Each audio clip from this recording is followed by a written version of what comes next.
Hello mind spark BBNR family.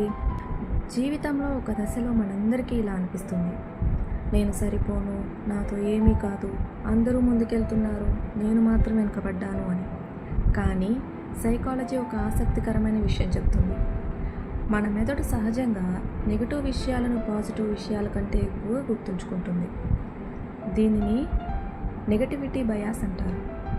అందుకే 100 మంది నిన్ను మెచ్చుకున్నా, ఒక్కరు విమర్శిస్తే అదే మన మనసులో తిరుగుతూనే ఉంటుంది, అది మనల్ని బాధ పెడుతూనే ఉంటుంది. ఇప్పుడు ఒకసారి ఆలోచించు, నువ్వు నిజంగా బలహీనుడివా, లేక నీ మెదడు నీకు అలా చెప్తుందా? చాలామంది విజయవంతమైన వాళ్ళు ఒకప్పుడు తమను తాము అనుమానించుకున్నారు, కానీ వాళ్ళు ఒక విషయం అర్థం చేసుకున్నారు. కాన్ఫిడెన్స్ అనేది మొదట ఉండేది కాదు వాళ్ళకి, బట్ వాళ్ళు తీసుకునే డిసిషన్, వాళ్ళు వేసిన స్టెప్ వాళ్ళని కాన్ఫిడెంట్గా చేసింది. ఎవరు మొదటి రోజే పర్ఫెక్ట్ అవ్వరు. చిన్న చిన్న అడుగులు, చిన్న చిన్న ప్రయత్నాలు, ఇవే పెద్ద విజయాలకు పునాది.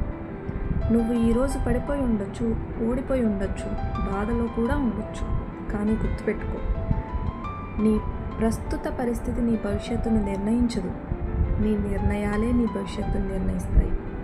కాబట్టి ఈ రోజు నుంచే ఒక నిర్ణయం తీసుకో. ఇతరులతో పోల్చుకోవడం ఆపు. నిన్నటి నీతోనే నిన్ను పోల్చుకో. రోజుకు అట్లీస్ట్ 1% అయినా మెరుగుపడు. ఒక సంవత్సరం తర్వాత నువ్వు ఈరోజు ఊహించలేని స్థాయిలో నువ్వు ఉంటావు. Believe in your self. నిన్ను నువ్వు నమ్ముకో, తప్పకుండా నువ్వు సక్సెస్ అవుతావు. ఎందుకంటే ఈ కథ ఇంకా పూర్తి కాలేదు. ఈ కథ మళ్ళీ నీ సక్సెస్తో మొదలు కాబోతుంది.